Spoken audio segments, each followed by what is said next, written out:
Tayong mga Pinoy ay may kanya-kanyang paboritong ulam na forever nating request. Isa na dyan ang kare-kare. Alam ko na kung anong iniisip nyo.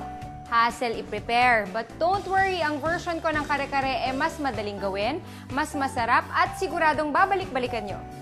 I'm Jenilyn Mercado and welcome to Sarap with Family, where great dishes bring the family closer together.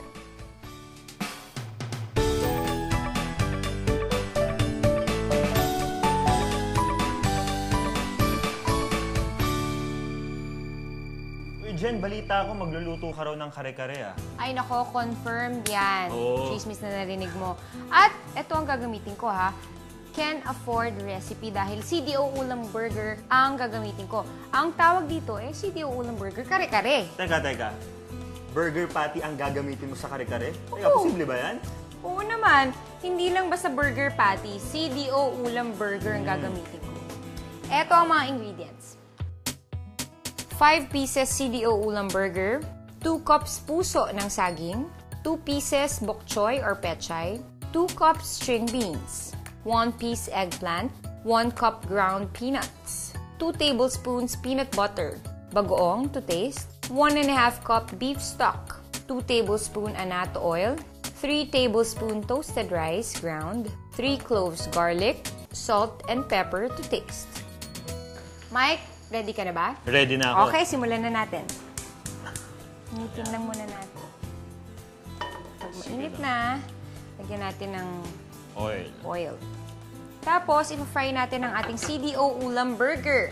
Okay. Napaka-convenient gamitin ito kasi hindi mo na kailangan lagyan pa ng kung ano-ano mga spices or other ingredients kasi yun na yun eh. Templado na siya. Templado na siya. At napakamura, very affordable. Magkano lang siya? $7.25 per piece. Wow! Oo. Kesa sa naman yung nabibili mo na raw beef sa supermarket. Magkano yun? 220 to 240 per kilo. Ito, mabibili mo lang siya ng 171 per kilo compared dun sa beef nga na nabibili natin sa mas supermarket. mura. At saka meron siyang, etong, can afford pack. 24 pieces yung nasa loob niyan. So pag hindi mo naubos, pwede mong ibalik sa ref, Sa diba? ref. Hindi nasasayang. Tama. Okay. Tsaka mas madali siya lutuin kaysa beef or iba, di ginagamit, tuwalya. Oo, Lamang tuwalya, loob, oo. Hindi mo na kailangan palambutin pa. So makakasave ka rin ng, Tama. diba, gas, oras. Kasi matagal magpalambot ng karne. Sobra, kung wala kang pressure cooker. Tapos pwede mo rin siyang i-form into shapes para mas makontrol mo yung laki o dami ng gusto mong iluto. Pwede mo gawin ng meatballs, yung bilog, o kaya parang maliliit lang na nuggets, ganyan. Usually kasi inihahanda lang ang kare-kare, di ba? Sa mga special occasions, handaan. Kasi mahirap siya talagang gawin, mahirap siyang i-prepare. Pero ang CDO Ulam Burger kare-kare, pwede anytime. Kasi napakadali lang talaga. Grabe, dating alam kong burger patty, pang burger lang. Pang tinapay lang, Pang no? tinapay lang. Ngayon, ang dami-dami mo nang pwedeng gawin. Kare-kare Lahat pa. ng klaseng isipin mong ulam. Pwede. Name it, pwede. Wow! Okay, luto na ang ating CDO Ulam Burger. Isa-set aside muna natin. Hindi natin tatanggalin yung mantika para yung lasa ng burger patty, yung ating CDO Ulam Burger, nandyan pa rin. Pero dadagdagan natin ng atsuete oil. Yan yung magbibigay kulay dun sa kare-kare. Tapos, ang ating bawang. Yan. Okay. Bawang. Ikaw, Mike, di ba, hindi na kayo magkasama ng magulang mo. Ano yung pinaka-namimiss mo sa kanila? Yung luto ng nanay ko, sa totoo lang. O, ano yung... Masarap magkare-kare si mama. Talaga? Oo, at yung kare-kare, yan yung talagang paborito ko. Talaga? Paborito ko Tama-tama talaga. pala na nandito ka at nagluluto ako ng kare-kare. Oo. At nilalagay ko na ang puso ng saging. Tingin ko yan na yung bago kong magiging paborito. Ngayon, matututunan mo na. Oo, diba? Lalo kasi di na ako marunong ikaw, ikaw lang mag-isa sa bahay. At least kung namimiss mo at wala ka ring oras, gusto mong kumain ng kare-kare, pwede ka na magluto dahil alam mo Magluluto ako na. mag-isa habang umiiyak. Mag-walling ka dyan habang nagluluto. Tapos maglupasay ka sa sahig. Ganyan. Lagyan na natin ang ating talong. Yan. Pag nasa Rizal ka, anong ginagawa niyo? Ano yung usual bonding niyo ng family mo? Nagluluto talaga si mama. Talaga? Ayan. Nagluluto si Talaga mama, magluto. tapos pagkatapos niya magluto, syempre maghuhugas ng pinggan, nandun ako. Ikaw ang tagahugas ng pinggan. Ayaw niya eh. Ang bagal ko kasi maghugas ng pinggan. Sobrang bagal ko. So, ang ginagawa namin, Nakaupo lang ako dun sa counter, tapos nagkukwentuhan kami habang may ginagawa siya. Okay. Ngayon, medyo malambot na siya. Lagyan na natin ang ating crushed peanuts. Alright. Yan talaga yung nagpapalasa sa Palasa, kare-kare. kare-kare, Diba? oh. At ang ating Siyempre, peanut peanut butter. Yung sobra sa tinapay na lang. At ang ating beef broth. Ayan. Init-init pa. Yun, oh.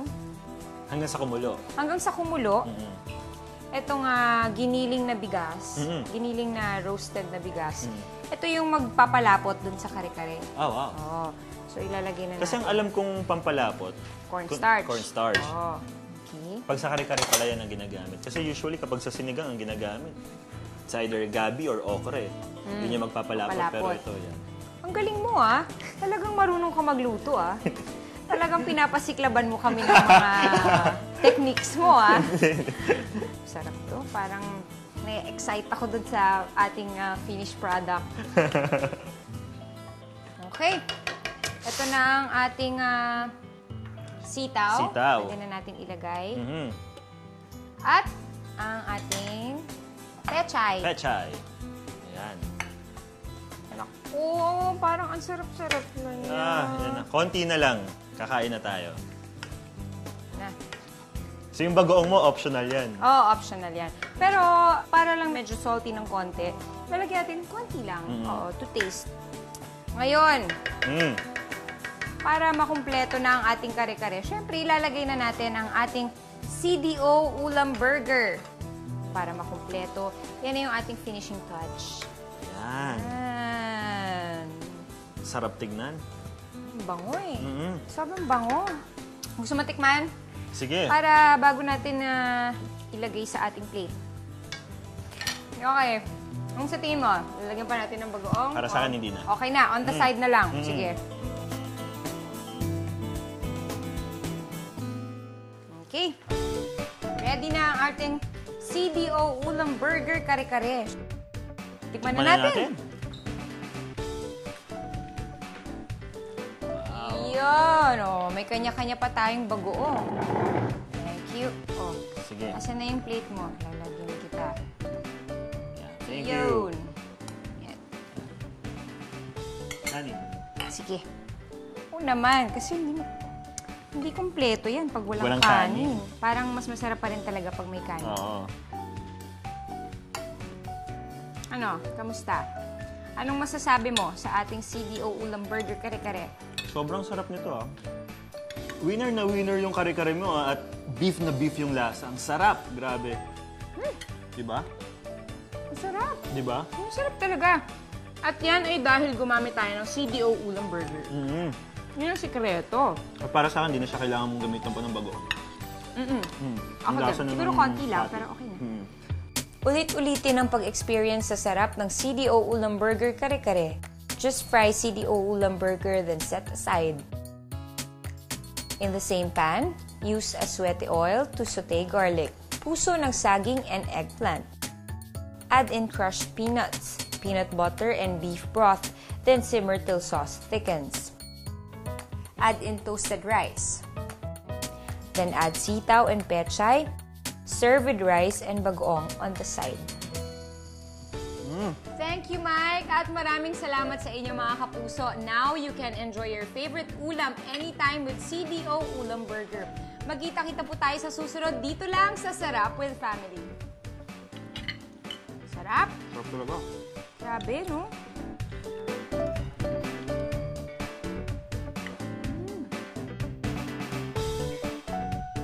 If you want a copy of this recipe, like us on Facebook at www.facebook.com/GMA Sarap with Family and follow us at Sarap with Family on Twitter.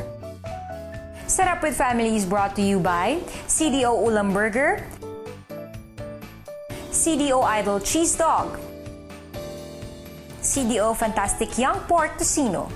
Sarap with Family would like to thank Gastro Chef.